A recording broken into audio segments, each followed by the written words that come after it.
ಜನಗಳಿಗೆ ಮೂಲಭೂತ ಸೌಕರ್ಯಗಳು ಯಾವುದೂ ಜಾಸ್ತಿ ಮಾಡಬಾರ್ದು. ಬೀರ್ಗೆ ಎಷ್ಟೊಂದು ರೇಟ್ ಜಾಸ್ತಿ ಮಾಡಿದ್ದಾರೆ, ಅದ್ರ ಬಗ್ಗೆ ಯಾರು ಕೇಳಲ್ಲ. ಮೂಲಭೂತ ಸೌಕರ್ಯಗಳು ಪ್ರತಿಯೊಂದು ಜಾಸ್ತಿ ಮಾಡಿದ್ದಾರೆ. ಯಾಕಂದ್ರೆ ಇವ್ರು ಕೊಡಬೇಕಾಗಿರೋದು ಯಾವುದೋ ಒಂದು ರೀತಿ ವಸೂಲಿ ಆಗಬೇಕು. ತಾಕತ್ತೇ ಇಲ್ಲ, ಮಾತಾಡೋರೇ ಇಲ್ಲ. ವಿಧಾನಸಭೆಯಲ್ಲಿ ವಿರೋಧ ಪಕ್ಷ ಇದೆ ಅನ್ನೋದೇ ಇಲ್ಲ. ಇವಾಗ ನೀರು ಈಗ ಕರೆಕ್ಟ್ ಸೀಸನ್ನಲ್ಲೇ ರೈಸ್ ಮಾಡಿರೋದು. ಯಾಕೆ ಅಂತಂದರೆ ಮೇಡಮ್, ಜನಗಳಿಗೆ ಮೂಲಭೂತ ಸೌಕರ್ಯಗಳು ಯಾವುದೂ ಜಾಸ್ತಿ ಮಾಡಬಾರ್ದು ಸರ್ಕಾರದವರು. ಯಾಕಂದರೆ ಭಾರತ ದೇಶ ಬಂದು ಬಡ ದೇಶ. ಆ ಬಡ ದೇಶದಲ್ಲಿ ಮೂಲಭೂತ ಸೌಕರ್ಯಗಳನ್ನೆಲ್ಲ ಕಮ್ಮಿ ಮಾಡಬೇಕು ಸರ್ಕಾರ. ಇವರು 1ಕ್ಕೆ 4 ಫ್ರೀ ಕೊಟ್ಬಿಟ್ಟು ಇವು ಎಲ್ಲರಿಗೂ ಜಾಸ್ತಿ ಮಾಡ್ತಾ ಇದ್ದಾರೆ ಅನ್ನೋ ಬದಲು ನನ್ನ ಬಾಯಲ್ಲಿ ಬೇರೆ ಬರುತ್ತೆ, ಮಾತನಾಡಬಾರ್ದು ಅಷ್ಟೇ. ಅದಕ್ಕೆ ಮಾತಾಡಲ್ಲ ಅಷ್ಟೇ ಸರ್. ಅಲ್ಲ, ಈಗ ಒಂದಲ್ಲ ಒಂದು ಜಾಸ್ತಿ ಮಾಡ್ತಾ ಹೋಗ್ತಾನೆ ಇದ್ದಾರೆ. ಒಂದು ಜಾಸ್ತಿ ಮೂಲಭೂತ ಸೌಕರ್ಯಗಳು ಪ್ರತಿಯೊಂದು ಜಾಸ್ತಿ ಮಾಡಿದ್ದಾರೆ. ಯಾಕಂದರೆ ಇವ್ರು ಕೊಡಬೇಕಾಗಿರೋದು ಯಾವುದೋ ಒಂದು ರೀತಿ ವಸೂಲಿ ಆಗಬೇಕಲ್ಲ, ಅದರಿಂದ ಮಾಡ್ತಾ ಇದ್ದಾರೆ ಅಷ್ಟೇ. ಒಂದು ಒಳ್ಳೆಯದಂತೂ ಮಾಡಿಲ್ಲ. ಬಡವರಂತೂ ಉದ್ಧಾರ ಆಗಲ್ಲ, ಅವ್ರು ಒಳಗೆ ಹೋಗ್ಬಿಡ್ತಾರೆ ಹಂಗೆ. ಇವಾಗ ಸಮ್ಮರ್ ಬೇರೆ ಸ್ಟಾರ್ಟ್ ಆಗ್ತಾ ಇದೆ, ಸೊ ಜನಗಳಿಗೆ ಇನ್ನೆಷ್ಟು ತೊಂದರೆ ಆಗ್ಬೋದು ಅಂತ ಅನ್ಸುತ್ತೆ. ಇವಾಗೆ ನಮ್ಮ ಮನೆಗೆ ಒಂದು ವಾರದಿಂದ ನೀರೇ ಬಂದಿಲ್ಲ, ನೀರೇ ಬಿಟ್ಟಿಲ್ಲ. ನೀರು ಬಿಡು ಅಂತ ಫೋನ್ ಮಾಡಿದೆ, ನಾಳೆ ಬಿಡ್ತೀನಿ ಅಂತ 7 ದಿವಸದಿಂದ ನೀರೇ ಬಿಟ್ಟಿಲ್ಲ. ಈ ಥರ ಈಗಲೇ ಇದೆ.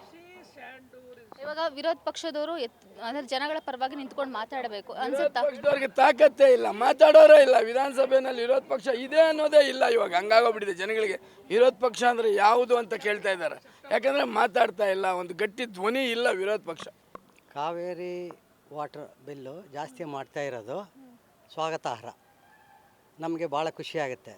ಯಾಕೆ ಅಂತಂದರೆ ಮನುಷ್ಯನಿಗೆ ಆಹಾರ ಇಲ್ಲದೆ ಇದ್ರೂ ಬದುಕ್ಬೋದು, ಆದರೆ ನೀರು ಇಲ್ಲದೆ ಬದುಕೋಕ್ಕಾಗಲ್ಲ. ಎಲ್ಲೇ ಹೋಗಲಿ, ಏನೇ ಮಾಡಲಿ, ನೀರು ಕುಡ್ಕೊಂಡು ಬೇಕಾದ್ರೆ ನಾನು ಸ್ವಂತ ಚಾಲೆಂಜ್ ಮಾಡ್ತೀನಿ. 5 ದಿವಸ ನಾನು ಆಲ್ರೆಡಿ ಬರೀ ನೀರು ಕುಡ್ಕೊಂಡೆ, ಒಂದು ಏನೂ ತಿಂದಿಲ್ಲ, ಬರೀ ನೀರೇ. ಅಷ್ಟರಲ್ಲೇ ನಾನು ಜೀವಿಸಿದ್ದೀನಿ. ಜೀವನ ಮಾಡ್ಬೋದು, ಸಾಯೋದಿಲ್ಲ. ಆದರೆ ಕೆಲವರು ಬೀರ್ಗೆ ಎಷ್ಟೊಂದು ರೇಟ್ ಜಾಸ್ತಿ ಮಾಡಿದ್ದಾರೆ, ಅದ್ರ ಬಗ್ಗೆ ಯಾರು ಕೇಳಲ್ಲ.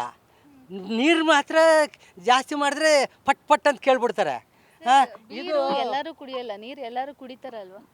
ಅಲ್ಲ, ಈಗ ನೀರಿಗೆ ನಾವು ಅಲ್ಲಿ ಹೋಗಿ ಇದು ತಗೊಂಬರ್ತೀವಲ್ಲ, ಆದರೆ ಮನೆ ಹತ್ರಕ್ಕೆ ನೆಲ್ಲಿ ತಿರ್ಗಿಸಿದ್ರೆ ನೀರು ಬರ್ತದೆ, ಮನೆ ಹತ್ತಿರ ಸಾರಾಯ ಬರ್ತದೆ ಅಥವಾ ಲಿಕ್ಕರ್ ಬರ್ತದೆ. ನಾವೇ ಹೋಗ್ಬೇಕು ಅಂಗಡಿ ಹುಡ್ಕೊಂಡು. ಅದಕ್ಕೆಲ್ಲ ನಾವು ಹೋಗ್ತೀವಿ. ಹಂಗಾಗಿ ನೀರು ಈಗ ಗಂಗಾಜಲ ಅಂತೀವಿ.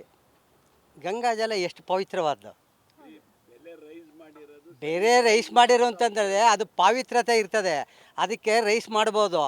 ಅಪವಿತ್ರತೆ ಏನಿರ್ತದೆ ಲಿಕ್ಕರು, ಅದಕ್ಕೆ ರೈಸ್ ಮಾಡಿದಾಗ ಯಾರು ಕೇಳಲ್ಲ. ಇದು ಪವಿತ್ರತೆ ಇರೋದನ್ನ ರೈಸ್ ಮಾಡಿದ್ರೆ ಕೇಳ್ತಾರೆ ಜನರು. ಎಷ್ಟು ನೀವು ಹೇಳ್ತಿರೋದು ನಿಮ್ಮ ಪ್ರಕಾರ ಇವಾಗ ವಾಟರ್ ಬಿಲ್ ಜಾಸ್ತಿ ಮಾಡಿರೋದು ಸರಿ ಇದೆ? ಸರಿ ಇದೆ. ಡಬ್ಬಲ್ ಇನ್ನೂ ಬೇಕಾದ್ರೆ ಜಾಸ್ತಿ ಮಾಡಿದ್ರೂ ಜನ ಇದು ಮಾಡಬೇಕು. ಯಾಕೆಂದರೆ ಕಾವೇರಿ ವಾಟರು ಮೈಸೂರಿಂದ ನಮಗೆ ಬೆಂಗಳೂರಿನವ್ರಿಗೆ ಬರೋದೇ ದೊಡ್ಡದು. ಬಟ್ ಜನಗಳಿಗೆ ಹೊರೆ ಆಗಲ್ವಾ? ಅಂದರೆ ಅವರು ದಿನನಿತ್ಯ ಬಳಸೋದು ಜಾಸ್ತಿ ನೀರು ಬಳಸ್ತಾರೆ, ಅದು ಹೊರೆ ಆಗುತ್ತಲ್ವ ಬಿಲ್ ಜಾಸ್ತಿ ಆದರೆ? ಈಗ ನೀರು ಬಿಲ್ಲು ಜಾಸ್ತಿ ಆದರೆ ಹೊರೆ ಅಂತ ನೀವು ಹೇಳ್ತೀರಾ. ಅದೇ ಸಿಗರೇಟ್ ಬೆಲೆ ಜಾಸ್ತಿ ಆಗಿದೆ, ಲಿಕ್ಕರ್ ಬೆಲೆ ಜಾಸ್ತಿ ಆಗಿದೆ, ಇನ್ನೊಂದು ಬೆಲೆ ಜಾಸ್ತಿ ಆಗಿದೆ. ಅದನ್ನು ಯಾರು ಏನು ಹೊರೆ ಅಂತ ಆಗಲ್ವಾ? ಬರೀ ನೀರು ಮಾತ್ರ ಮಣ್ಣು ಇಟ್ಕೊಳ್ತಾರಲ್ಲ.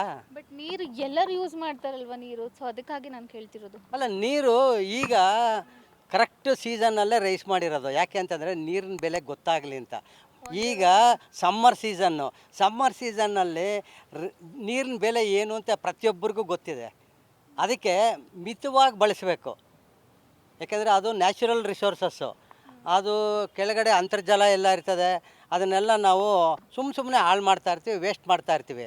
ನೀರಿಗೆ ಬೆಲೆ ಬಂದರೆ ಅಟ್ಲೀಸ್ಟ್ ಉಪಯೋಗನಾದರೂ ಕಡಿಮೆ ಆಗಲಿ, ಅದನ್ನು ವೇಸ್ಟ್ ಮಾಡೋದಾದರೂ ಕಡಿಮೆ ಆಗಲಿ ಅಂತ ನನ್ನ ಒಂದು ಅಭಿಪ್ರಾಯ.